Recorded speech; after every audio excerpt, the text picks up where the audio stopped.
माननीय पंतप्रधान नरेंद्र मोदींच्या विनंतीला मान राखून उपमुख्यमंत्रीपदाची शपथ घेतली. मात्र त्या क्षणाला त्यांच्या डोळ्यात अश्रू होते अशा स्वरूपाची माहिती आहे.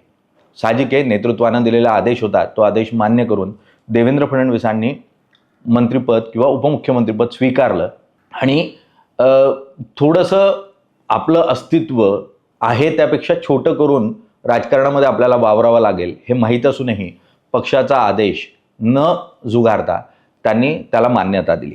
साहजिक आहे, यामागे पक्षाप्रती असलेली निष्ठा ही आवश्यक होती, त्यातून हे पाऊल उचललं गेलं. अशा स्वरूपाचं वातावरण जर इतर कोणत्या नेत्याबरोबर झालं असतं किंवा इतर राजकीय पक्षात झालं असतं तर त्या राजकीय पक्षाची किंवा त्या नेतृत्वाची प्रतिक्रिया कशा स्वरूपाची आली असती हे आपण साधारण ढोबळमानानं ठरवू शकतो की यातून बंड झाली असती, यातून पक्ष फुटला असता किंवा खूप वेगळ्या पद्धतीचं राजकारण पाहायला मिळालं असतं. मात्र भाजपत ती संस्कृती नाही आणि देवेंद्र फडणवीसांनी सातत्यानं भाजपप्रती असलेली आपली आस्था जी आहे ती उघडपणे दाखवून दिलेली आहे. ती पक्षाच्या आदेशापुरतीच मर्यादित राहून त्यांनी सातत्यानं मार्गक्रमण केलं. त्यातून चित्र स्पष्टपणे पाहायला मिळालं. देवेंद्र फडणवीस हे फक्त राजकारणी आहे असं नाही, तर उत्तम असं आर्थिक विषयाचा अभ्यास. कारण अनेकदा आपण बघतो की राजकारणी फक्त समाजकारणापुरतं मर्यादित असतात, त्यांना जागतिक अर्थकारणाचा अभ्यास नसतो आणि जागतिक अर्थकारण आणि त्याचा होणारा परिणाम मग तो भारतीय अर्थव्यवस्थेवर आणि त्याचबरोबर राज्यातल्या अर्थव्यवस्थेवर कशा स्वरूपाचा होऊ शकतो याचा अभ्यास नसतो. त्यामुळे अनेकदा निर्णय हे खूप संकुचित स्वरूपाचे होतात. मात्र देवेंद्र फडणवीस हे उत्तम अर्थकारण जाणतात हे आपल्याला जवळून पाहायला मिळालं, कारण अर्थमंत्रीपद पण त्यांनी जवळून सांभाळलं आणि त्यातून त्यांची अर्थकारणाबद्दलची चुणूक ही सातत्यानं पाहायला मिळाली. अर्थकारण जाणत असतानाही उद्योगाच्या गरजा याही तितक्याच जवळच्या म्हणून ते त्याच्याकडे बघतात. एका उद्योजकाशी बोलत असताना त्या उद्योजकानं एक किस्सा सांगितला. मुळात आम्ही या अगोदर ज्या वेळेला उद्योगाशी निगडीत कोणतेही प्रश्न घेऊन जात होतो किंवा त्या संदर्भातल्या फाईल्स क्रिएट होत होत्या त्यावेळेला दरवेळी अडचणींचा पाढा वाचला जायचा की हे नियमात बसत नाही, या 4 गोष्टी नियमांच्या आड येतात, त्यामुळे या गोष्टी होऊ शकत नाही.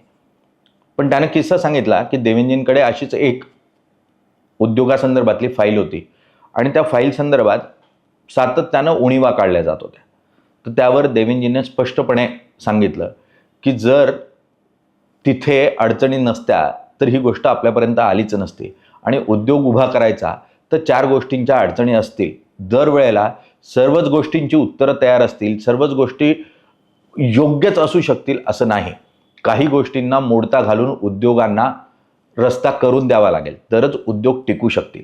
दरवेळेला नियमात अडकवून उद्योग उभा राहू शकत नाही आणि त्यामुळे नियमांचे घोडे तुम्ही सातत्यानं नाचवू नका असं थेटपणे सांगून कोणतीही अपेक्षा न बाळगता त्या उद्योजकाला त्याची फाईल क्लिअर करून मिळाली, उद्योग उभा राहिला.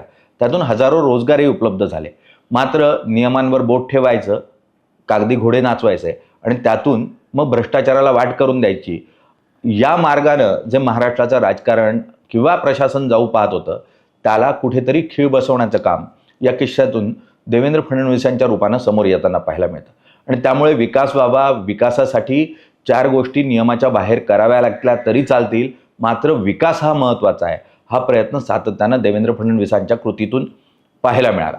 देवेंद्र फडणवीस हे जसे विकासाभिमुख आहे, उद्योगाभिमुख आहेत, राजकीयदृष्ट्या प्रगल्भ आहेत, इतकंच नाही तर न्यायव्यवस्थेची उत्तम अशी त्यांची जाण आहे, कारण स्वतः बॅरिस्टर आहेत आणि त्यामुळे त्याचीही जाण त्यांना उत्तम पद्धतीने आहे.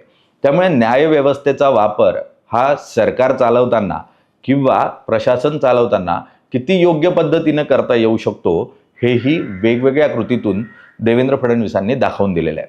आणि न्यायव्यवस्थेत अडकणारी प्रकरणं न्यायिक पद्धतीनं कशी सोडवून घ्यायची तेही उत्तम पद्धतीनं देवेंद्र फडणवीसांना जमतं हे आपण या गेल्या 10 वर्षामध्ये त्यांच्या मुख्यमंत्री पदाच्या कार्यकाळापासून तर आतापर्यंत पाहत आलेलो आहे.